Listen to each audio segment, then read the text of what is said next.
Hola a todos y bienvenidos a Hablemos de Motos. Hoy tenemos un invitado muy especial con nosotros, alguien que trabaja en lo que a mí me gusta llamar las trincheras del motociclismo, desde las categorías junior hasta la cima de MotoGP.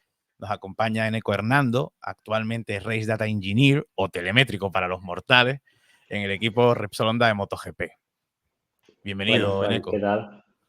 Muchas Pues gracias. Gracias por invitarme. un tremendo placer tenerte por aquí.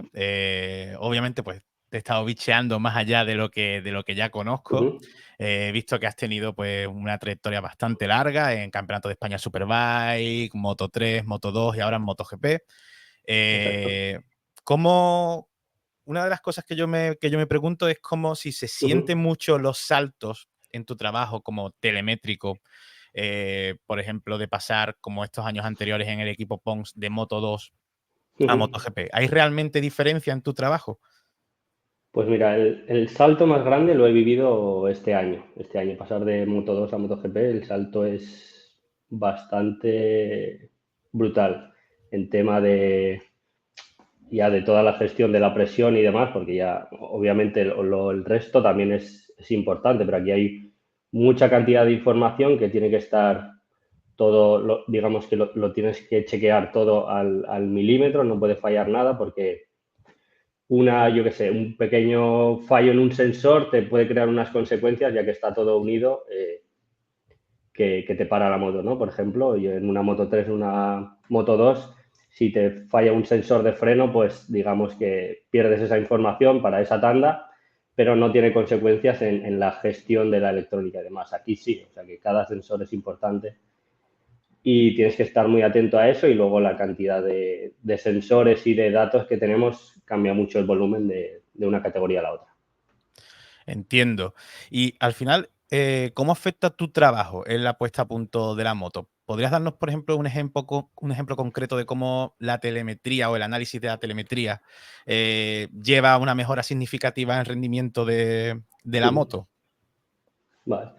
Sí, a ver, realmente estamos, digamos, técnicos, estamos tres personas trabajando en el lado de Luca, en este caso, tres en el otro lado, Ujú. en el lado de Joan, y se repartiría, digamos, un jefe técnico, que es el encargado de todo, digamos, y el que acaba de decidir la puesta a punto. Él es el responsable de la puesta a punto de la moto. Luego estaría yo, que sería el telemétrico, que soy el responsable de que todos los sensores funcionen y aparte de echarle una mano tanto al técnico en su trabajo, ¿no? Pues en los dos mirar los datos juntos para decidir o darle mi opinión sobre la puesta a punto que podríamos poner y también al piloto para poder ayudarle a mejorar su pilotaje y compararlo con el resto de pilotos, en este caso de Honda, para poder mejorar.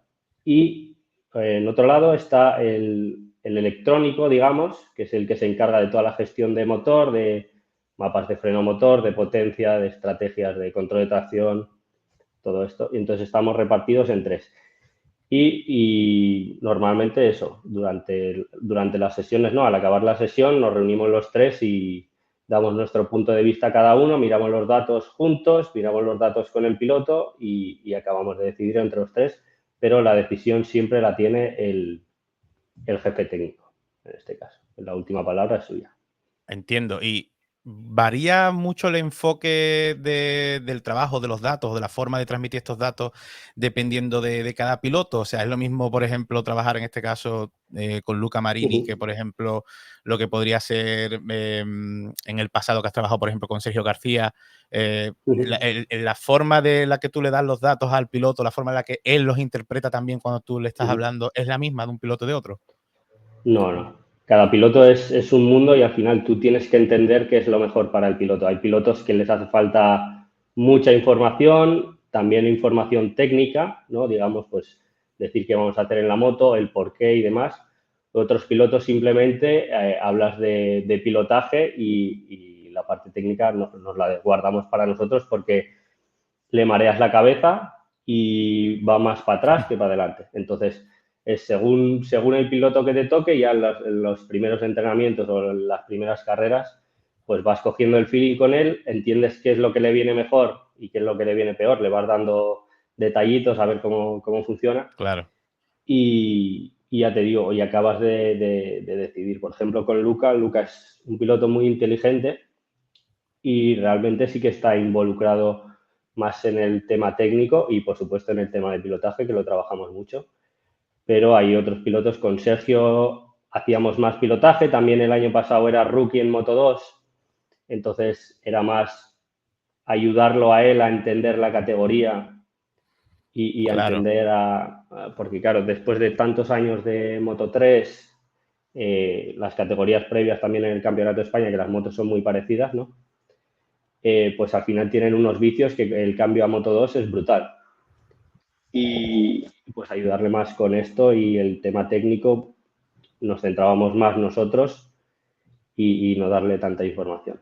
claro, imagino que al final no es lo mismo hablar con un piloto joven que está desarrollándose que un piloto ya de Exacto. MotoGP, ¿no? Que ya se le presupone que ya tiene cierto bagaje, ¿no? En esto. Sí, exacto. Lo bonito también de trabajar con gente, digamos, rookie, ¿no? O que no tenga experiencia Ujú, en la categoría, es que tú los puedes moldear de alguna claro, manera, ¿no?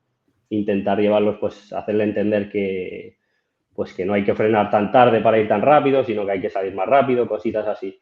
Cuando ya tienen mucha experiencia en una categoría y tienen los vicios cogidos, digamos que pueden ser buenos o otros que no claro. son tan buenos, es muy difícil de quitarlos. Entonces es muy bonito trabajar con rookies. Oye, y pilotos como por ejemplo, en tu caso que trabajas con Luca, que vienen de otra estructura, otro equipo, otra moto, ¿eso también en cierta forma, un piloto que viene de otra moto puede ayudar también a entender ciertas diferencias, ciertas cosas, cómo funciona una moto y otra, e intentar ahí acortar un poco el gap o lo que sea? Sí, sí, este año, por ejemplo, ¿no? Que tanto Luca como Zarco han venido de Ducati, pues la información que han traído es muy valiosa. Sí que es verdad que no es técnica pura de, pues estos tenían este device que hacía tal, que hacía cual. Claro, Pero sí que de sensaciones, pues la moto aquí, por ejemplo, la Ducati dicen no, que se retuerce mucho en medio de la curva, pues entonces ya te da a entender que el chasis es muy blando, ¿no? Que tiene las rigideces son muy blandas y bueno, te van dando cierta información que luego tú ya vas pensando el porqué de eso, pero sí que traen claro. información muy Tú valiosa. vas Sí, sí. transformando las sensaciones que tienen los Sus pilotos con la sensaciones, moto a exactamente. claro. Porque, por ejemplo, no sé si la diferencia, por ejemplo, que hoy día vemos entre Ducati y el resto, eh, ¿vosotros a qué lo achacáis? ¿En qué pensáis vosotros que realmente está la diferencia que hay entre Ducati? Ya no solo con las japonesas, como se dicen, sino realmente con el resto de fabricantes. Sí, la verdad es que sí. Eh, la verdad es que es poquitas cosas, pero muchas poquitas cosas. Y que al final hacen la diferencia. Son una décima en una curva, no es nada, es incluso, la puedes ver en la telemetría, pero es difícil de decir, pues señalar una cosa en concreto, ¿no? Y realmente, pues, ¿no? Que nos están sacando ahora un segundo, dale 10 curvas por vuelta, Claro, es una décima por curva. Es difícil, pero ya te digo, son pequeños detalles que tienen pues de aerodinámica, que están un paso por delante. El tema de motor, todo.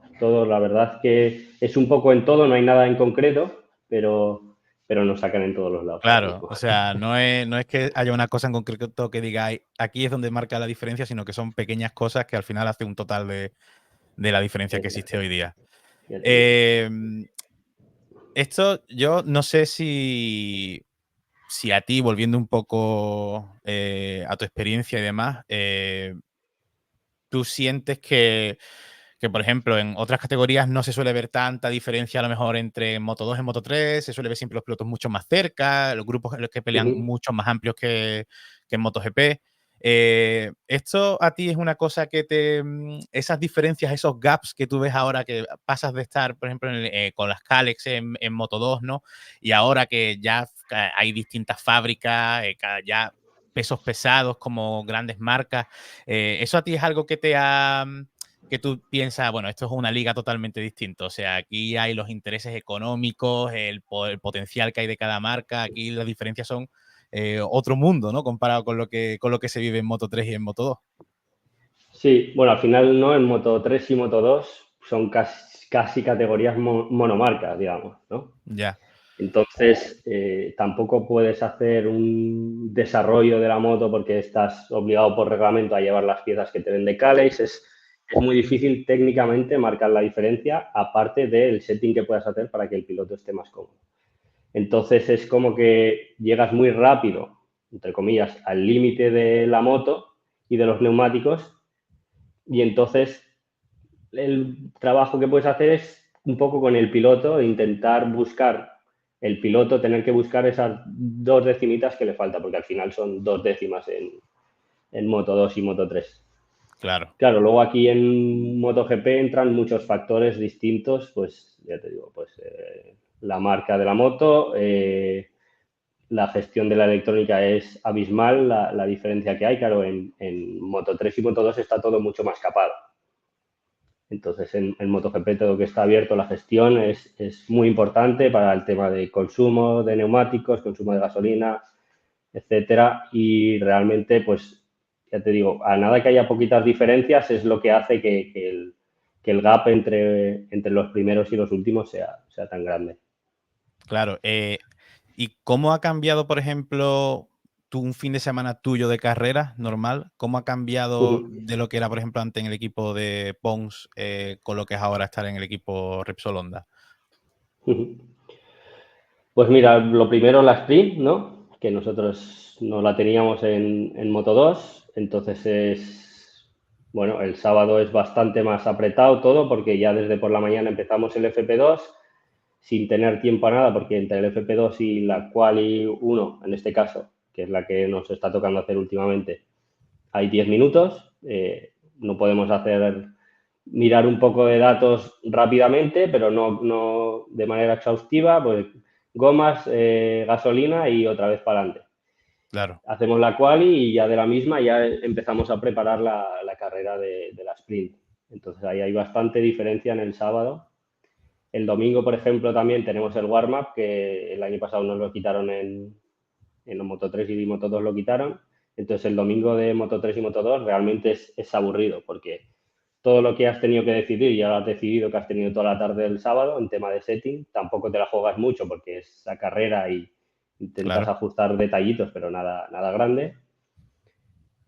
Y llegas pronto al circuito porque tienes que llegar pronto porque si no llegan todos los espectadores y pillas una caravana del copón, entonces llegas prontito a la mañana, no tienes warm-up, no tienes carrera hasta las 12:15, pues echas la mañana allí como puedes. Y ahí es bastante aburrido.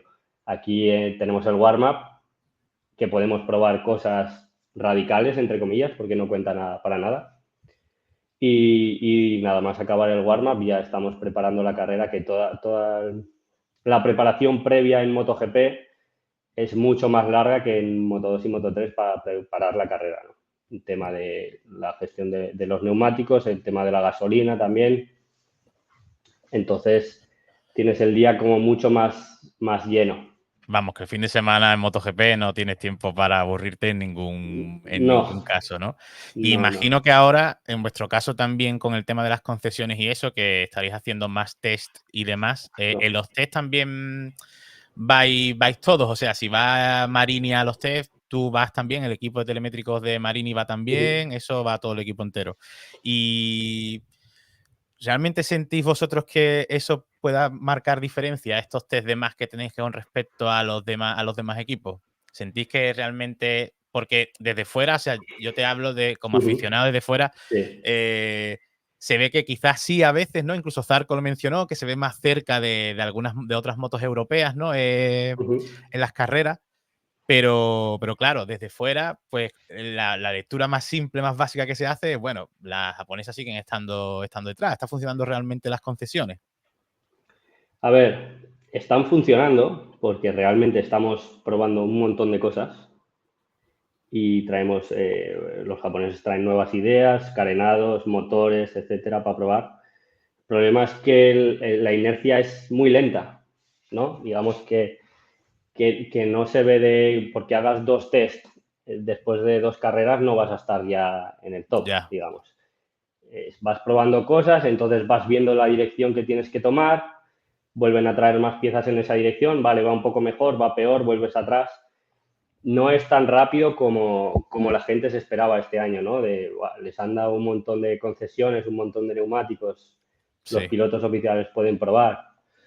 No es tan rápido, está ayudando, pero no es tan rápido. Ya te digo, yo creo que a partir de cara al año que viene, de inicio del año que viene, ya estaremos un poquito más cerca. No creo que con la Ducati, pero sí que es verdad que, por ejemplo, lo que dices, estamos más cerca de KTM y de Aprilia, estamos un pelín más cerca. Solo que Sí. la Ducati, la oficial, pues ha dado un paso que es increíble. La distancia con el primero es igual o peor, pero con el resto de marcas sí que diría que nos estamos acercando.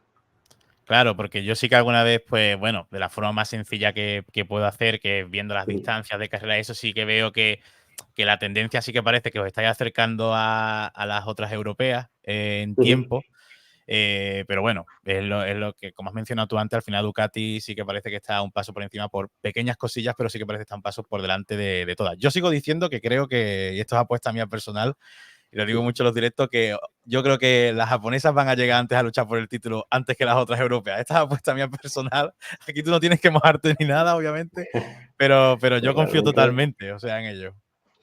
yo también, o sea, realmente están haciendo un esfuerzo increíble de parte de Japón en el Se caso nota, de ¿no? Honda. Sí, sí, Porque, se nota. porque Chequinelo, por ejemplo, lo menciona mucho, ese cambio, que ve que realmente sí que hay mucho movimiento, que realmente sí se está intentando acortar ese gap. Y a mí, por ejemplo, me viene una pregunta que quería hacerte, pero bueno, es una pregunta que más o menos también un miembro había puesto, pero ya que estoy, te la suelto, que es, yo siempre pienso, y lo he mencionado alguna vez en el chat, como marca, si tú eres Honda o Yamaha, y, y tienes como ese gap con los de delante y tú dices, bueno, en el 27 hay un cambio de reglamentación, que tampoco es que vaya a ser la super revolución, pero bueno, hay un cambio de No, reglamentación. Claro, es que yo también lo digo muchas veces, el cambio de reglamentación tampoco es que sea aquí un super cambio, pero yo lo veo y digo, quizás a lo mejor las japonesas pueden apuntar más a esa dirección, a intentar buscar realmente acercarse de verdad y luchar por el campeonato en esos años, a partir del 27 o acercarse, o la idea de no, Honda es, no, cuanto antes mejor, o sea, cuanto antes estemos mejor. exactamente. Exactamente, al final no se está pensando en el 27 para nada, lo que estamos pensando es cuanto antes estar lo más cerca posible.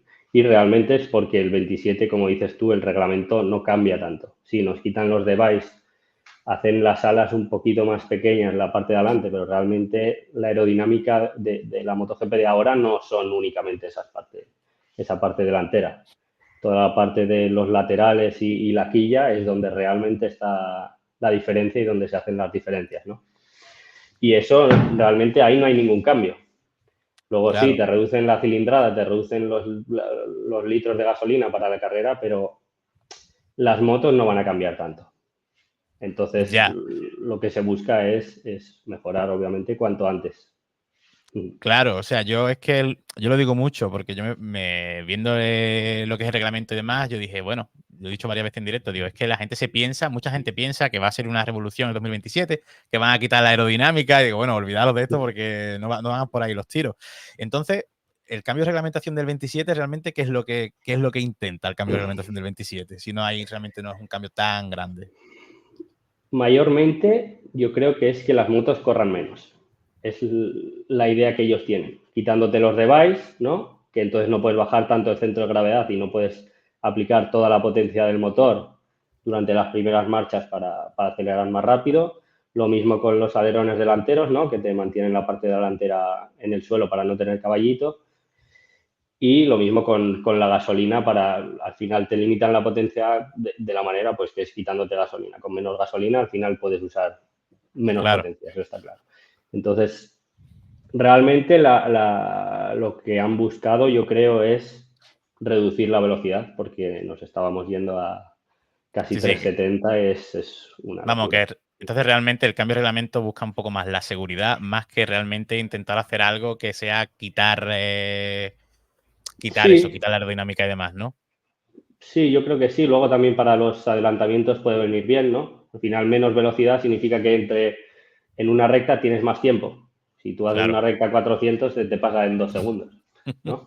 Entonces, con menos velocidad tienes más tiempo también para adelantar, con el tema de los devices también para la salida, para darle un poco más de juego, porque ahora en la tele no se ve tanto, pero si tú ves una salida de MotoGP en directo, allí a 3 metros, cómo salen esas máquinas es Da una miedo. locura. Es una locura lo rápido que salen. Entonces, claro, alargando estos tiempos en las rectas, pues ayudas también a los adelantamientos, yo creo. Claro. Y bueno, me has mencionado una cosa que a, que a mí me gusta porque yo siempre he sido muy fan de, al final por edad y demás, siempre he sido muy fan del Repsol Honda. Eh, Eso de que vosotros pensáis que el año que viene quizás luchar con Ducati quizás es muy difícil porque acortar todo ese gap, ¿no? De un año a otro, pero que sí pensáis que vais a estar, que posiblemente puede que a partir del año que viene podáis estar luchando, ¿no? De forma más regular por conseguir puntos, estar junto con Aprilia, con KTM luchando. Eso sí, de verdad vosotros pensáis que es un objetivo realista para el año que viene. Sí, a ver, realmente creo que al final estamos más lejos, pero estamos mejorando, digamos, a pasos mayores que ellos, ¿no? Por ejemplo, yo creo que te diría que KTM igual se ha quedado un pelín estancada, ¿no? Parece. Sí, Aprilia también parece que, bueno, que el año pasado, los años anteriores, estaba un poquito más cerca de Ducati y realmente con la Ducati nueva, ahora el margen es mayor y nosotros nos estamos acercando ahí. También lo bueno es que el año que viene, ¿no? Hay 2 Ducatis menos en parrilla, que nos ayuda realmente. claro, totalmente. Entonces, sí, yo creo que la idea objetiva y el target que tenemos es poder luchar, digamos, por el top 10, poder luchar top 5, top 10 para el año que viene. Es la idea que tenemos. Sí, sí. A ver, yo creo que yo soy de los que piensan que sí, que yo veo a Honda y Yamaha, me encantaría ver a las dos japonesas, son como las dos marcas míticas, ¿no? de MotoGP, verlas ahí de nuevo luchando. Sí que es verdad que yo, por ejemplo, muchas veces analizo un poco el cliff que yo entiendo que tienen muchas veces los neumáticos en carrera con algunas marcas, como por ejemplo, veo en clasificación que quizás en una carrera Aleix Espargaró es capaz de quedar cuarto o tercero o hacer incluso la pole, y después en tiempo de carrera a lo mejor incluso empieza con un ritmo incluso igual, similar a la Ducati o incluso algunas vueltas más rápido, pero como que a mitad de carrera como que tiene como un cliff, entiendo que tiene como un cliff el neumático, porque los pilotos siempre se refieren a que el desgaste de la rueda y demás, y empieza a tener una bajada tremenda. Sin embargo, las Ducati siempre como que parece que son capaces de mantenerse. Entonces, siempre entre las redes sociales, los creadores de contenido hablan mucho de Michelin, de la carcasa, del neumático. ¿Realmente esto es un factor que Ducati está aprovechando muchísimo mejor o desgasta mucho menos la rueda en comparación con otros? Y esto también marca mucho la diferencia hoy día. A ver, sí que es verdad que la Ducati, la gestión que hace de los neumáticos es buena. Yo te diría que son los mejores. Pero no creo que ahí esté la diferencia. Lo que te está diciendo es que para mí, a inicio de carrera, ¿no? Aleix o la gente a una vuelta, Sí, todos estos pilotos a una vuelta son rapidísimos. Entonces, esa vuelta la pueden hacer. El problema es hacer eso durante 20 vueltas, ¿no? ya.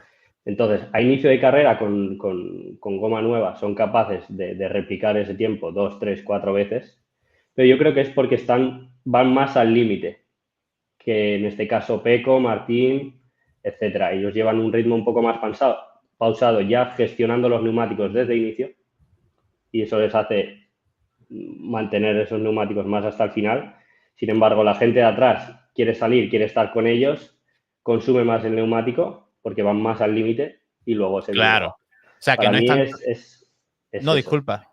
O sea, que no es tanto que sea que la moto per se gestione mejor, sino que simplemente la diferencia que tiene en cuanto a ritmo, ¿no? Ya de por sí que te da esa Exacto. moto, hace que los pilotos puedan gestionar mucho mejor porque ya de por sí pueden ir más tranquilos, más relajados, no tienen que ir tan al límite como otros que los desgastan mucho más por intentar Eso ir es. como los de delante. Vale, vale, vale.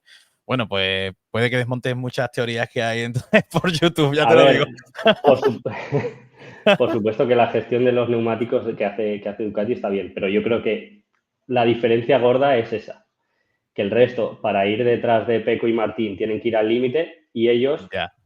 van al límite porque realmente tienen caídas, ¿no? Como vemos en las Sí, sprints y sí. demás, que van al límite, pero no van tan con el ancla echada tan al límite como la gente de atrás. Y ahí está la diferencia de la gestión de neumáticos. Por cambiar un poco de derrotero, pero siguiendo hablando un poco de esto, has trabajado con Sergio García Dols. Y bueno, ahora que es como un tema que está muy ahí, que no sé hasta qué punto tú ves dar tu opinión, pero que ¿a ti qué te parece todo este revuelo que hay un poco, sobre todo entre los aficionados, con el hecho de que pilotos como Sergio García, que está teniendo una temporada espectacular, que es un rendimiento muy bueno, les cuesta encontrar una oportunidad en MotoGP hoy día? Al Mójate lo que final quieras, o sea, que no hace falta que te mojes mucho, pero bueno. No, sí, al final, a ver, es entendible las dos partes al final. Dorna lo que quiere es que haya más visualización, ¿no? En todo el mundo. Entonces necesita pilotos de todos los lados. Esto es totalmente entendible y hacen así. Por otra parte, es el campeonato del mundo y deberían estar los mejores, ¿no? Sí, en este caso, pues sí. Si los mejores son 10 españoles, 5 italianos y el resto pues del otro lado, pues debería ser. Yo soy de los que piensan que deberían estar los mejores, da igual la nacionalidad, ¿no? Que al final, si tú estás generando un show, tener a los mejores, va a haber más batalla, va a haber más lucha y Claro. una carrera es partida y que haya un minuto entre el primero y el último. Pero bueno, son políticas, es como es y ya está. Para llegar a MotoGP siendo español, pues ahora mismo te toca ganar el campeonato. Veremos a O ver si sea, Sergio es capaz de ganarlo y el año que viene estar fuerte y así no te quepa la menor duda de que va a tener sitio en sí, MotoGP. hombre, me imagino que sí, me imagino que sí. Realmente es una pena para él porque se lo merece con la temporada que está haciendo. El año pasado también hizo una temporada muy buena como rookie, la progresión es brutal. Bueno, a seguir luchando y el año que viene le llegará. Sí, seguro que le llega la oportunidad.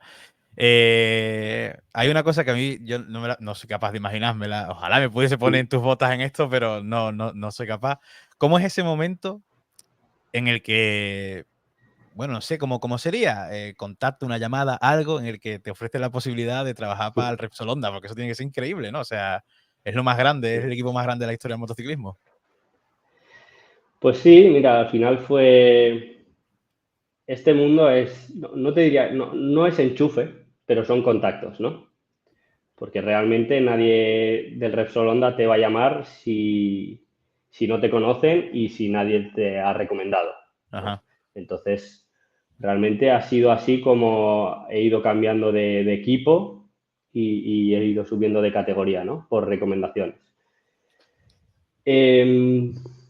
La verdad es que fue chulo el tema, porque fue el año pasado a última hora, estábamos en Sepang, que yo estaba, bueno, el tema del MT que estaba entrando, ¿no? Le compraba el equipo a Sito, Sí.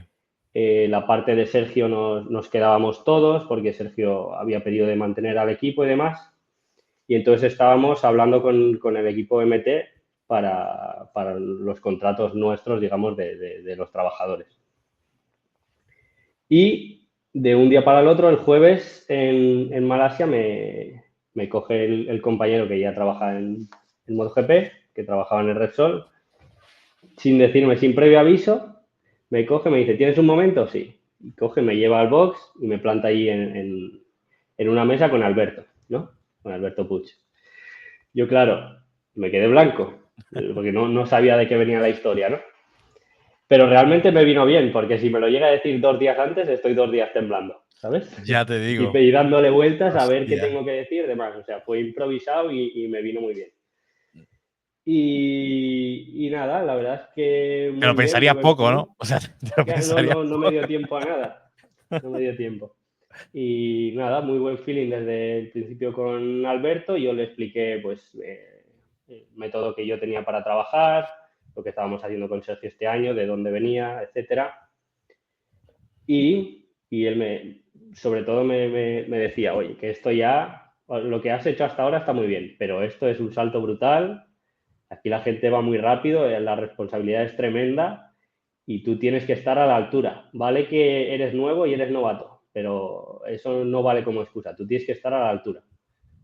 Entonces yo, cagado, pero realmente yo le decía, no, no, sí, yo me veo capaz de poder, de poder aportar, ¿no? Aparte. Claro, claro, Las claro, claro. primeras carreras ver cómo va el tema, pero intentar aportar, que dar un valor.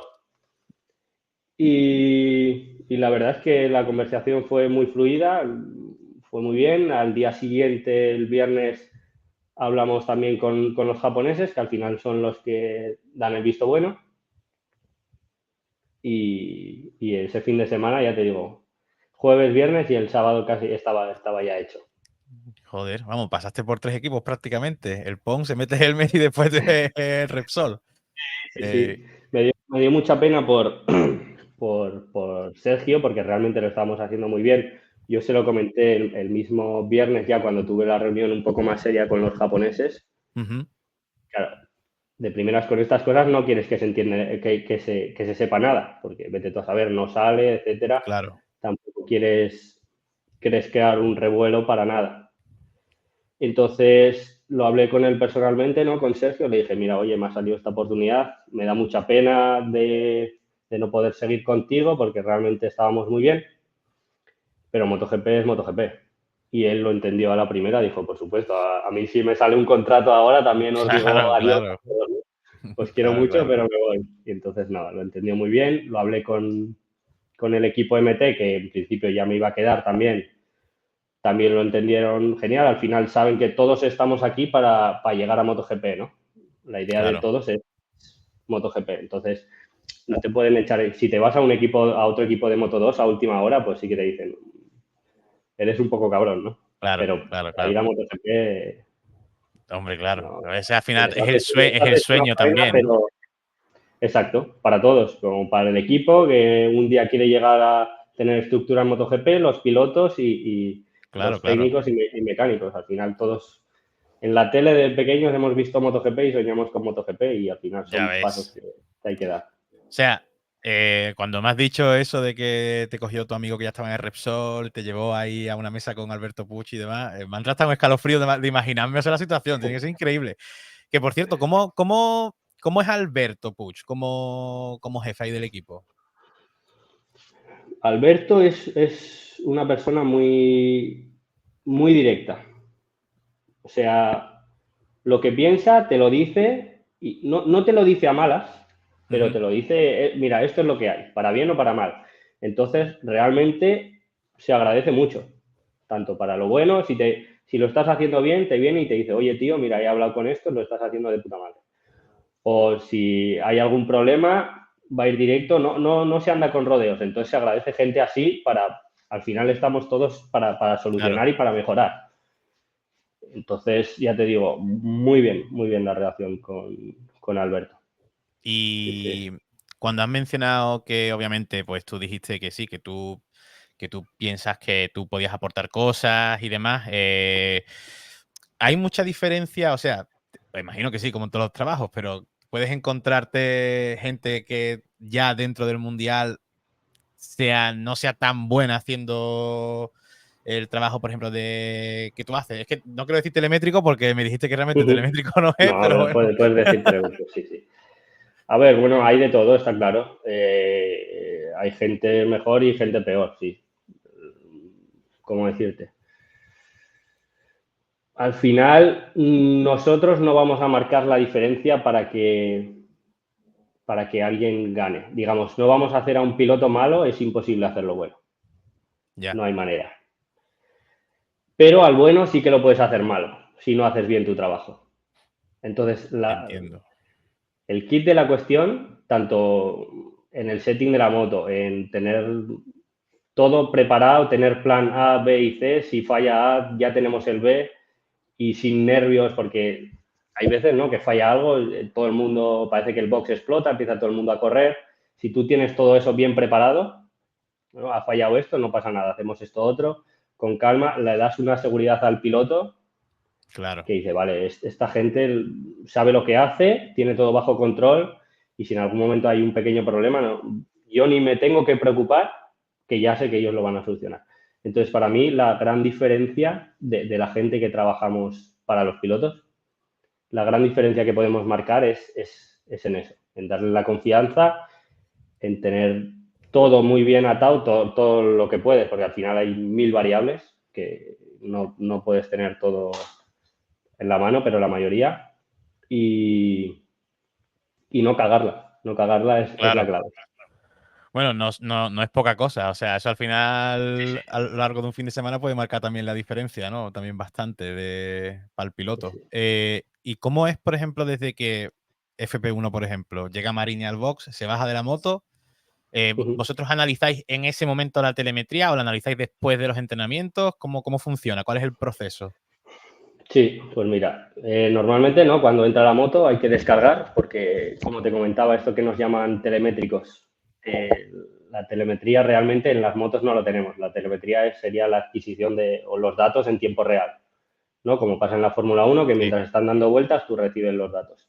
En este caso, no, es adquisición de datos que se guarda en una memoria y cuando entra la moto tú descargas y a partir de ahí empiezas a ver los datos. Claro, realmente las paradas que se hacen en box, ¿no? FP1, practice, etcétera, suelen ser de 5 minutos, más o menos. Entonces, una vez que el piloto entra, empieza a dar sus comentarios de la moto, de cómo están las condiciones de pista, etcétera. Yo comienzo a descargar la moto y a partir de ahí hacemos un análisis rápido de cómo están todos los valores de la moto, ¿no? De suspensiones, de tema de motor, temperaturas, etcétera. Y si él tiene una queja en especial de esta curva me pasa tal, pues vas a esa curva directamente y miras a ver qué puede estar sucediendo y para poder hacer un cambio rápido, ¿no? ¿Alguna vez te ha ocurrido, por ejemplo, que algún piloto te diga algo, se queje de algo y no exista como una correlación con los datos que tú que tienes o que tú digas, bueno, aquí a lo mejor. Sí, muchas veces pasa o ellos te dicen, mira, que me pasa esto en esta curva y tú realmente no ves nada. O al revés, ves que tiene un cháter de la hostia en X curva Sí, y el piloto, bueno, no no te siente comenta nada. nada y dices tú, para adelante. Va, Pero sí, sí, muchas veces pasa. Luego, ya te digo, aquí como tienes 5 minutos, no puedes estar mirando todo al dedillo, lo miras un poco más en general y todo, porque hay muchos valores que hay que mirar. Y luego ya, cuando acaba la sesión, te vuelves a mirar las 2, 3 salidas que has hecho, te las vuelves a mirar bien, vuelves a hablar con el piloto, él ya está un poco más tranquilo, te puede dar alguna anotación más de, pues mira, es verdad que en esta, o ellos mismos mientras van viendo los datos te dicen, ah, sí, pues mira, aquí me ha pasado esto, tal, mira, aquí se ve. Entonces lo ves más tranquilo con ellos y ahí sí que haces un análisis más en profundidad. entonces los Pero pilotos durante sí. la sesión es algo rápido y Vale, los pilotos entonces sí que por lo general son, vamos, entienden perfectamente la telemetría. O sea, no hay ningún piloto que sea en plan, bueno, o sea, entiende la telemetría, o hay algunos que se implican más en entender que sí, otros. hay quien más y quien menos, pero realmente la generación de ahora, esta gente ha nacido ya con la telemetría en las motos, desde que tienen 10 años que están en las Moto 4 y demás, Claro. han visto la telemetría. Entonces, muchas veces casi saben, ¿no? Como los niños pequeños que saben manejar el móvil mejor que tú, Sí, sí. pues casi que ellos se mueven con la telemetría casi mejor que tú. No es verdad, pero sí que van muy rápido y lo entienden muy bien. Entonces eso también ayuda, porque hay cosas que tú, si no te dicen, es muy difícil de ver, ¿no? Si no te dicen, pues mira, aquí he tenido que soltar el freno porque, yo qué sé, porque la notaba que estaba muy cargada de delante, entonces tengo que soltar más el freno para poder girar mejor. Cualquier cosa así. Entonces tú lo ves y dices, "Ostras, pues tienes razón". Pues tiene verdad. Vale, vale, vale. Entonces, ¿Y cómo es trabajar con Luca? ¿Cómo es trabajar con Luca Marini? Y en cuanto al tema del desarrollo de la Honda, porque imagino que también habrá pilotos que quizás por sensibilidades y demás, quizás puedan ayudar más o colaborar más al tema del desarrollo con la moto y demás. ¿Cómo es Luca en este aspecto? pues, y como te he dicho antes, es muy listo, es un piloto muy listo y entonces está encima de la moto, está todo el rato pensando. Entonces, nada más que entra, te da unas directrices no muy claras. Te dice, mira, pues pasa esto, tal, tal, tal, puede ser, incluso a veces que te dice, puede ser por esto y por esto, mirarlo bien, ¿no? Entonces, te ayuda mucho a poder mejorar. Para el tema de desarrollo también, un piloto así viene súper bien, ¿no? Que te pueda dar las ideas de lo que está pasando muy claras. Por otro lado, igual hay veces que para, digamos, una vuelta rápida de desconectar el cerebro y que se tire ahí con todo, igual hay gente que es mejor que él, en mi opinión, ¿no? Por instinto, digamos, Sí. él tan por instinto, él es más por trabajo y por lo inteligente que es. Entonces, bueno, tiene sus cosas buenas y sus cosas malas. Bueno, yo no sé entonces, por ejemplo, porque algunas veces he visto declaraciones en la prensa después de las carreras de Mir y de Marini, y algunas veces les he visto que se quejan de cosas distintas. Y muchas veces Sí, yo pienso, esto para la gente que está trabajando con la moto, ¿cómo se toma esto? Porque dirán, bueno, ¿por qué la vamos? Porque si uno se queja de una cosa y otro de otra. bueno, es también la manera que tienen de expresarse, ¿no? Que realmente, si tú vas al fondo de la cuestión, casi que hay veces que aunque lo digan diferente o que parezca totalmente diferente, El realmente problema es el están diciendo mismo. lo mismo, exactamente. Por ejemplo, ¿no? Joan, que últimamente se quejaba, ¿no? Del motor, creo, Ujú. que nosotros no teníamos tanto problema. Realmente, claro, el motor, ¿tú qué notas? Que la gente se te va en las rectas, digámoslo así. Pero claro, ¿por qué se te está yendo en las rectas?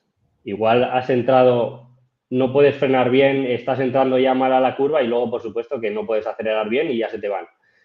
O la moto realmente no gira bien porque la aerodinámica no está trabajando bien, entonces tú cuando vas a salir de la curva no puedes hacer el pick-up para coger grip y entonces tú te piensas que no tienes grip, pero es Ya. simplemente porque estás saliendo de la curva mientras aún estás intentando girar, mientras que los otros ya han girado de antes, pueden levantar la moto, tienen más grip y salen mejor. Entonces hay muchas veces que hay que entender Es qué es realmente lo que... complicado. Sí, sí, sí, sí. Realmente Es complicado, digamos. complicado. Claro, Hay tienes que que coger tener lo que te cuidado dice. con... Sí, Claro, sí, claro. Lo que sientes más lo que tú ves y entonces hacer la interpretación de qué es lo que ahí realmente está. está ocurriendo. Entonces, realmente tienes que ver como el contexto total de todo, ¿no? De cómo se ha cogido esta curva, por qué ya en esta curva Ujú. se está cogiendo mal, por qué. Vale, vale. Claro, es que es lo que te digo. Muchas veces No, nosotros pues no, no vemos. solo te puedes quedar únicamente con el comentario del piloto. Es importante porque realmente, digamos que el piloto es un sensor más de la moto que te da mucha información, pero hay veces que no solo lo que dice el piloto vale, también tienes Claro, que mirar otras cosas. claro, claro, claro. Bueno, o sea, es que esto siempre me ha hecho mucha gracia, ¿no? Ya no solo con Miri y con Marini, pasa en todos los equipos, que muchas veces te ves que un Sí, piloto sí, se sí. queja de una cosa y otro de otra, y dices tú, bueno, entonces, ¿qué está pasando? Claro, tú desde fuera tú ves esas declaraciones y dices, pues no entiendo entonces muy bien cuál es el problema que tiene realmente esta moto. Sí, sí, sí. Eh, te Por voy a ejemplo, pasar, te dime, comento dime. una cosa, con Sergio el año pasado realmente nos pasaba lo mismo, ¿no? Sergio es un piloto muy frenador, frena muy bien. Y Aarón, que lo teníamos de compañero de equipo, también frena muy bien. Entonces, el año pasado, todo el año, digamos que Aarón, obviamente, el nivel de Aarón era superior al de Sergio. Ujú. Y Sergio siempre se quejaba de que, ostras, necesito frenar más tarde, necesito frenar más tarde. Tú realmente comparabas los datos y decías, pues estás frenando incluso mejor que Aarón. No necesitas frenar más tarde. Igual hay que frenar un poco antes para no cargarte la salida de la curva, ¿no? Que hay Claro. muchas veces, lo fácil siempre para un piloto es, yo lo doy todo en frenada, freno como ninguno y a partir de ahí, si salgo mal de la curva, es que la moto no corre, por ejemplo. Muchas veces es así, ¿eh? Entonces hay que hacerles entender que no siempre la frenada es lo más importante. Porque Bueno, tú la frenada estás 4 segundos frenando, ¿no? Y hay ganas una décima o 2 décimas en la frenada. Pero es que luego te vienen 25 segundos de recta, que claro. pierdes 2 décimas y media. Entonces, al final, por mucho que hayas frenado como una bestia, en la recta te van a fusilar. Imagino que habrá pilotos Entonces, más tozudos que otros también en esta cuestión, ¿no? O sea, que sea más sí. difícil de hacerles ver que, oye, que no es tanto esto, sino esto otro, ¿no? Bueno, no, realmente sí que cuando se lo explicas, lo ven. Lo que pasa es que luego, cuando están pilotando, el instinto sigue Claro, siendo el claro. mismo. Entonces, cambiar el instinto es lo que Es cuesta. muy difícil. Sí. Te voy a hacer ahora algunas preguntas que han dejado los miembros. Aquí hay, la verdad, que Ujú. de todo tipo. Hay alguna a lo mejor que relaciona con alguna cosa que me hubiese gustado preguntarte, pero como ya ellos la habían escrito, pues las he dejado para ahora. La Vale. primera que tengo es relacionada con tu etapa en Pons Racing. Ujú. ¿Cómo era el trato con Sito Pons? ¿Cómo era el trato con Sito Pons en persona? Sito es una persona que, ¿no? Lo mismo que Alberto, es bastante directo. Lo de que hayan sido pilotos de antes ayuda mucho al equipo a la hora de gestionar tanto a los pilotos como, claro, tienen una historia que llevan aquí 30, 40 años. Nadie mejor que ellos saben cómo funciona esto.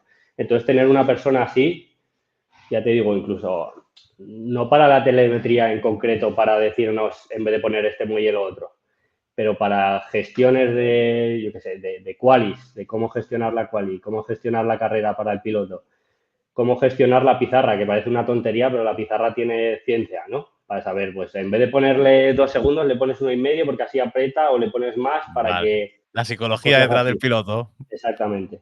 Entonces, para esto, tener gente como Sito y Alberto es muy bueno para el equipo. Y ya te digo, con Sito muy bien, también muy, muy cercano. Cualquier problema que teníamos lo podíamos hablar con él y se buscaba una solución. Muy bien, muy bien. La verdad es que estoy muy contento de la etapa que he tenido en Pons. Han sido 3 años. Me dio mucha pena que el equipo cerrase, Ya.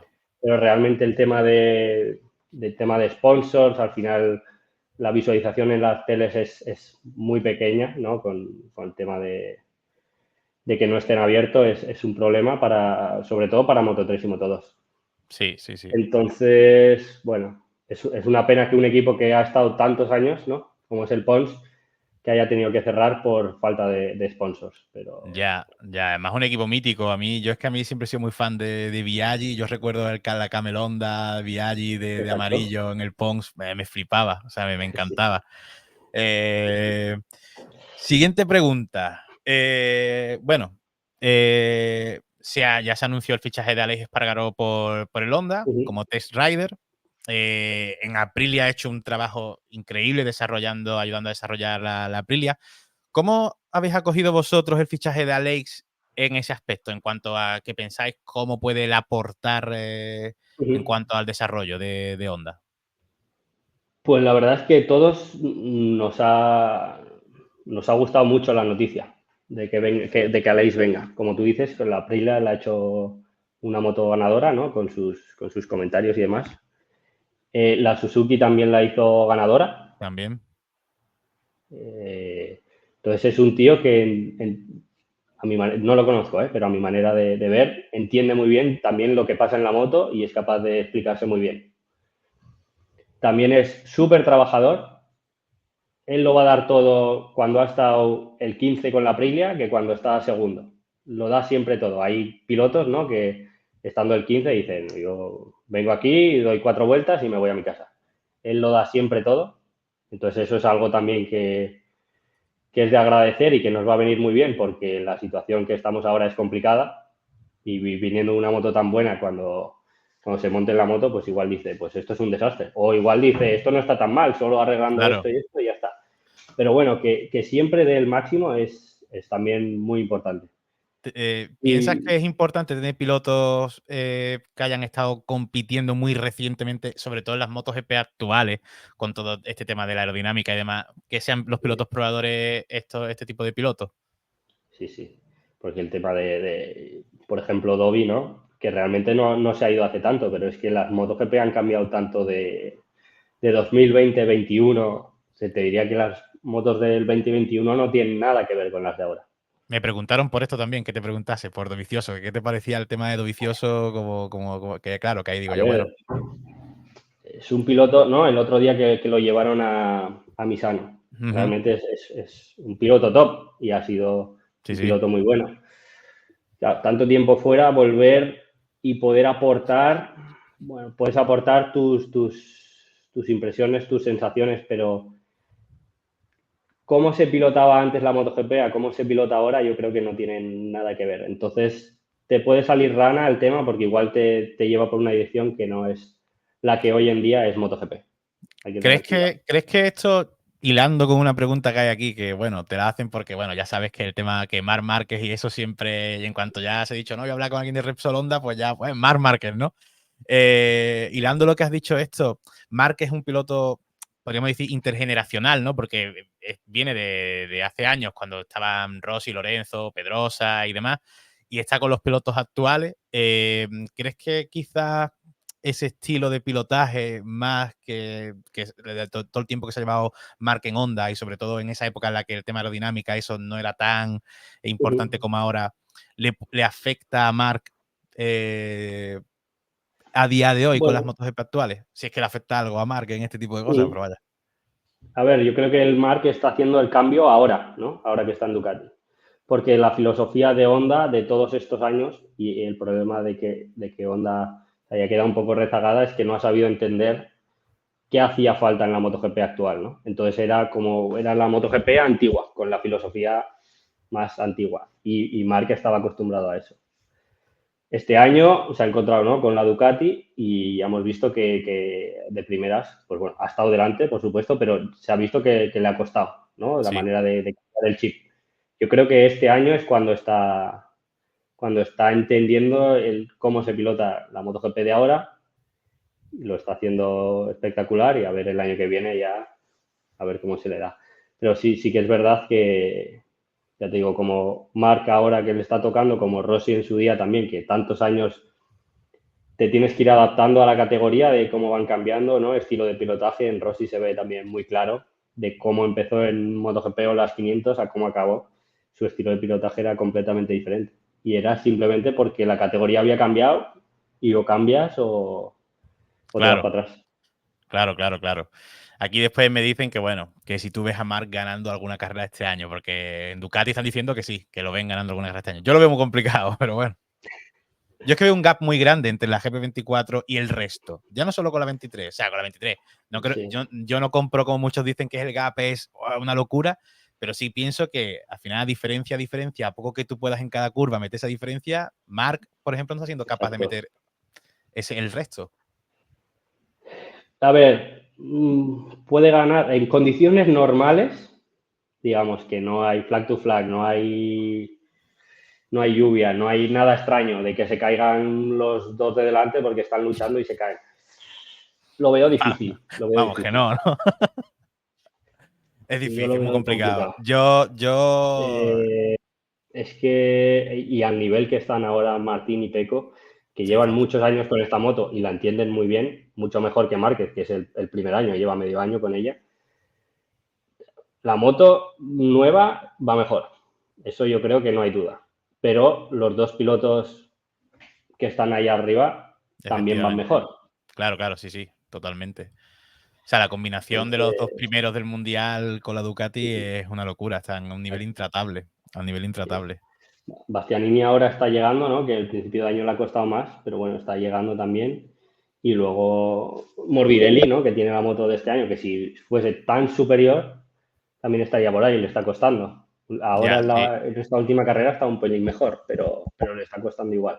Entonces la moto va, pero los que hay encima van Pero los que muy van bien también. encima, sí, sí, eso no hay duda, eso no hay duda. Bueno, aquí me hacen una pregunta que en parte medio está mencionada, medio contestada, Uh más o -huh. menos, que es la que dicen, ¿veremos alguna victoria de Honda de aquí al 27? Yo siempre recuerdo a la gente que Honda tiene una victoria más cercana que, por ejemplo, KTM, por ejemplo, porque Honda ganó el año pasado. Es difícil contestarte a esto. Es difícil, ¿no? Hay que mejorar mucho. Hay que mejorar mucho porque el nivel de ahora es espectacular. Mm, no, no, Yamaha dijo abiertamente que ellos piensan que en un periodo de 2 o 3 años se ponen para luchar por victoria. O sea, sí, Ya te digo, a ver, por ejemplo, 2025 lo veo complicado. Igual, ya te digo, puede darse una carrera de condiciones extrañas de Sí. tal que puedas ganar. Eso sí, pero en condiciones normales, incluso el 25 lo veo complicado. 26 ya queda muy lejos, no sabría decirte. Espero que sí. Pero lo que dices, ya 2 o 3 años, porque la inercia es muy lenta, tanto para ganar como para perder, ¿no? Por ejemplo, cuando Honda estaba arriba tantos años, los últimos años de Mark, yo creo que la Honda no era la mejor moto, ni estaba, digamos, haciendo la mejor evolución. Ya. Pero estaban ya ahí arriba y bueno, la inercia esa la llevas y vas ganando. Ahora Ducati ha tardado un montón de años en llegar ahí, tiene la inercia, ¿no? Ya tiene la flechita para arriba y que cambie eso es complicado también. Bueno, Entonces, bueno, son ciclos y etapas como ha habido siempre exacto, en todos los deportes. O son sea, ciclos. sí que es Y verdad al que Zarco, final, por ejemplo, mencionaba que Mark, que él cuando llega a Honda, él ha visto que Mark maquillaba mucho también muchos resultados de Honda y que quizás eso en parte tampoco ayudaba mucho a Honda a ver hasta qué punto tenía claro, problemas la moto, ¿no? exacto, sí, sí, al final Mark es un pilotazo y era capaz de hacer lo que nadie más podía hacer. Entonces, bueno, llevaba la moto a un nivel espectacular y uno de los problemas de Honda pues puede haber sido, como dice Zarco, el tener a Mark para lo bueno y para lo malo. A lo bueno y para lo malo. Para lo bueno y para lo malo. Y luego el tema del COVID y demás, también a las marcas japonesas les ha sentado muy mal, muy mal. Hay una pregunta sobre eso precisamente, que me dicen, ¿crees que el parón en Japón con todo el tema del COVID es algo que las marcas japonesas les ha afectado en mayor medida en cuanto a la evolución con respecto a las demás marcas? Sí, sí, sí. El COVID lo sufrieron Totalmente, ¿no? mucho porque allí, ya te digo, se llevaba todo a rajatabla, creo que no podían ir a fábrica. Cuando se hacía, ¿no?, el campeonato del 20 y 21, si estabas fuera de Japón y tenías que volver, tenías que estar en cuarentena allí o 21 días, tenían que estar encerrados, entonces no volvían porque tenían que estar en un hotel Claro. encerrado, se quedaban en Andorra, la comunicación era un poco más complicada, no ha ayudado para nada, no ha ayudado para nada. Sí, sí. Me preguntan aquí que, claro, esta pregunta en el equipo Repsol no nos llevas mucho tiempo, pero la podemos aplicar a lo que ha sido toda tu trayectoria. ¿Cómo ha evolucionado la telemetría por los distintos equipos por los que ha ido pasando o a lo largo del tiempo? ¿Cómo ha ido evolucionando el tema de analizarlo, de conocerlo, de, me imagino que mejorar los métodos y demás? ¿Ha habido mucha Uh-huh. evolución o realmente desde que tú estás trabajando tampoco ha habido un cambio muy grande? A ver, yo empecé a trabajar en el tema de las carreras en el 2017, 18. Entonces, tampoco es que lleve tanto tiempo, ¿no? Pero sí que es verdad que te podría decir que últimamente, digamos, no se trata tanto de lo que se hacía anteriormente, ¿no? Que era tú ponías una vuelta, la mejor vuelta de este piloto contra la mejor de este. O cuando probabas una pieza, ponías la mejor vuelta con esta pieza, la mejor vuelta con esta pieza. La comparabas y sacabas tus conclusiones. Claro, de esa manera es difícil porque hay muchos más factores que, yo qué sé, pues el piloto se ha ido un pelín largo aquí ha frenado antes, tal cual, y entonces no te hacen ver la idea clara de qué está pasando. Últimamente, sobre todo en MotoGP, y es algo que Ducati hace muy bien porque también tiene muchos datos, es que tú lo miras como un paso más para atrás. Es decir, en vez de ver solo una vuelta, tú te pones, te haces como medias, digamos, o miras 20 vueltas juntas y de todos los pilotos. Entonces, todos los pilotos con esta pieza, ¿qué ha pasado? Todos los pilotos con esta otra, ¿qué ha pasado? Lo ves un poco como análisis de Big Data, ¿no? Que se llama. Ujú. Y realmente eso te da una dirección real de si ha mejorado o no. O no simplemente porque el piloto en esa vuelta estaba más inspirado o estaba menos dormido que a la mañana Claro. y ha ido más rápido, ¿no? Entonces, eso es algo que cada vez se está haciendo más. En MotoGP se hace mucho. Es la gran diferencia también con Moto2 y Moto3, que estamos acostumbrados a mirar una vuelta, un par de vueltas, pero no se hace un análisis genérico de todo, digamos. Y para eso, claro, cuantos más datos tienes, mejor. Entonces, Claro. si tienes O sea, 8 motos en vez de 4 o en vez de 2 como Yamaha, es pues que, muchísimo mejor. claro, o sea, te iba a decir, la gran concesión de Ducati ha sido tener 8 motos en pista todo este tiempo, ¿no? O sea, al final, Claro. todos los fines de semana tener eso te da una ventaja enorme también sobre el resto. Sí, sí, sí. Y sobre todo, ¿no? Por ejemplo, ahora en las concesiones que tenemos nosotros, que son, tenemos más neumáticos que nadie para hacer test, que tenemos 260.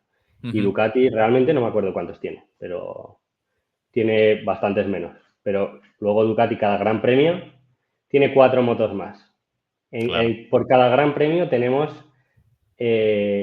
¿cuántos son? 10 delanteros y 12 traseros. O sea, realmente tenemos 22 neumáticos, ¿no? Por 4 pilotos más que tienen por 20 carreras. ¿Cuántos neumáticos son eso? Ya te digo que ni de coña Ya ves. llegas, ni aunque No, te no, den 1000 neumáticos para test, está llegas claro. a la cantidad esa. Entonces, claro, Ducati lo que ha jugado muy bien es a meter muchas motos en pista, tienen muchísima información. Test no les hacen falta, obviamente, pero no les hacen falta porque la cantidad de información que tienen durante un GP, que al final es cuando te puedes comparar también, porque tú te vas a hacer un test solo a, yo qué sé, te vas a Jerez y el día es muy bueno, haces unos tiempazos y tú te vas contento a casa. Claro, Pero claro, si te puedes comparar ahí en pista con la Ducati y que tú por muy bien que haya sido te saca un segundo, ya no te vas tan contento a casa. claro, Entonces claro, Ducati claro. lo que tiene es eso, que puede hacer test en los gran premios Que lo tiene y la sacar temporada entera de muchísima test. información. Sí, Exacto. hombre, está claro que es una ventaja tremenda. También para el aficionado, yo creo que es una buena noticia también que Ducati se quede con 2 motos menos, también para el aficionado.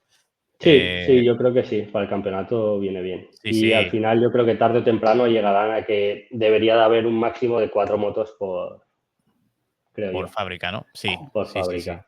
Sí, a ver si el tema de BMW o alguna fábrica más entra y se pueden hacer 4 por fábrica, sería Claro, lo ideal, yo creo. ahí hay un tema, ¿no? Porque mencionaba que si entraba BMW tenía que coger una estructura ya que Sí, existiera, algo he pero leído, sí. entonces, pero entonces yo me quedaba pensando, bueno, entonces ya les metes en desventaja, ¿no? Porque si todos los equipos van a tener 4 equipos y tú solo puedes coger una estructura, vas a tener solo Mm, 2 motos. O sea, ya le estás diciendo a la exacto, fábrica sí. que quiera venir que tú ya vas a tener desventaja en este sentido. Entonces, bueno, Sí, sí, sí, realmente es una desventaja. Si a nivel económico y como fábrica podrían tener 4 motos, yo creo que deberían de dejarle 4 motos para poder igualarse con el claro, resto, porque si no es muy, claro. muy difícil. Sería lo justo. Para terminar, la última pregunta de miembro, Ujú. dice, analizando los datos de la telemetría y demás, ¿qué porcentaje, ¿no? Que esto se habla mucho también, se le puede Vale. atribuir al piloto respecto a la moto en el rendimiento global? O sea, ¿qué porcentaje se le atribuye en plan, pues el rendimiento total hoy día en MotoGP actual? La moto es, por un porcentaje Ujú. inventado totalmente, o sea, más o Sí, sí, menos un sí. baremo aproximado de que dices tú, pues la moto hoy día es un 60% del rendimiento final. A ver, esto yo creo que en los últimos años ha ido cambiando, ¿no? Antes tenía más importancia, no que tuviese más importancia que la moto, pero el piloto tenía más importancia y Un cada porcentaje vez es la mayor. moto, exacto, cada vez la moto va cogiendo mayor porcentaje, ¿no? Últimamente ya se ve. Esto se veía con Marc, que con la Honda, que tampoco era una moto espectacular, pues podía hacer cosas que el resto de pilotos Hondas no podía hacer. Y ahora, por ejemplo, por muy buenos que sean los pilotos de otras fábricas, competir con la Ducati es complicado. Entonces ya te está dando la idea de que la moto ha cogido un valor mayor que antes. Pero aún así, el piloto sigue haciendo la diferencia. Hombre, claro, claro, claro. O sea, Por yo ejemplo. soy de los que digo que el porcentaje igualmente de un piloto no es igual que el de otro. O sea, aunque el rendimiento final, esta es mi opinión, el rendimiento A final, ver. digamos que es un 60-40%, para mí Uh-huh. quizás el 40% que puede tener X piloto, por no meternos aquí en el lío, quizás es Sí, mayor sí. que el 40% que pueda aportar otro piloto. Por eso Uh-huh. también vemos cosas como Morbidelli, por ejemplo, con la GP24, lo que hace en Exactamente. comparación con los otros con la misma moto que él. Esa diferencia también importa, obviamente. Sí, sí, sí. Muchísimo. Y por ejemplo, ¿no? Con nosotros, con Luca, al inicio de temporada, hemos sufrido muchísimo. O sea, ¿Qué problema ha tenido Y Luca con respecto a las demás Hondas en ese sentido? ¿El tema de adaptación porque venía de la Ducati y sí, eso? bueno, lo que te digo, el Lucan es un piloto muy trabajador, muy metódico, no tanto por instinto, digamos, Ujú. no es un talento instintivo brutal, te podría decir. Es mucho de trabajo, disciplina, de entender el porqué de las cosas y así poco a poco se va acercando. Entonces, claro, al principio de año, pues por ejemplo, Zarco, sí que desde el inicio ha estado más o menos con el resto de pilotos de Honda, ¿no? Con Joan y con Taka, y con Luca estábamos muy lejos. Y el tío no es que no se esforzase, ¿eh? O sea, se caía, al inicio de año se caía y ahora no nos estamos cayendo, porque intentaba dar su máximo. Pero claro, no lo entendía y eso le hacía no poder exprimir al máximo la moto. A medida que han ido pasando las carreras, ha ido entendiendo qué es lo que hace falta para ir rápido con la Honda, que no tiene nada que ver con lo que había que hacer con la Ducati. Lo ha ido entendiendo y ha ido subiendo. Y ahora realmente estamos parejos al resto de pilotos de Honda, estamos todos muy Sí. cerca. Hay veces que están unos delante, otros después, pero estamos muy cerquita. Sí, sí, se nota mucho. O sea, antes sí que solías ver a Luca en la cola y ahora sí que lo ves muchas veces en tiempos y eso, estando incluso en la primera onda Sí, y exacto. demás. Sí, Tuvo sí. mala suerte con lo que fue con las presiones, fue en Sachsenring, puede ser, En Silverstone, en Silverstone. sí, Vale, tú sí. ahí. Tuvimos, tuvimos un problema con la moto que, bueno, empezaron a salir un cháter de uno de los neumáticos, del Ah, neumático trasero, y al final cuando sale este cháter el piloto realmente piensa que se va a caer. Entonces, para no caerse, ¿qué tiene que hacer? Ir un pelín más despacio. claro, Cuando vas más despacio ya no le estás metiendo la claro. Al misma final, carga a los neumáticos y te baja la presión. la confianza Entonces, es pues, fundamental en el piloto, la confianza que tiene que tener con la moto en todo momento, sí, sí, obviamente. exacto. Sí, sí. En todo momento. Pues, Eneco, muchísimas gracias, tío, De nada. por este rato. Espero que lo hayas disfrutado. Espero que no te haya hecho Sí, ha ninguna estado muy bien. pregunta. No, no, no. O sea, yo Muchísimas he gracias, intentado tío. responder todo lo mejor No, posible. no, genial, o sea, genial. Había algunas cosas que, ya te digo, que me encanta escucharlas y creo que a la gente que cuando lo vaya a escuchar les va a gustar también mucho. Muchísimas gracias por este rato De nada. A ti. y nada, a ver si a lo mejor cuando termine la temporada o lo que sea, pues podemos volver a charlar otro ratillo o el año que viene cuando esté Honda ahí Sí, luchando por cosas, pues también sí. podamos hablar otro ratillo. Espero poder darte buenas noticias. Sí, Seguro sí. que sí. Yo confío, yo soy hondero a tope, o sea que yo confío. Pues muchísimas Pues gracias, muchísimas nada, gracias. muchas gracias, Fran. Ya vamos hablando. Hasta luego. Hasta luego, gracias.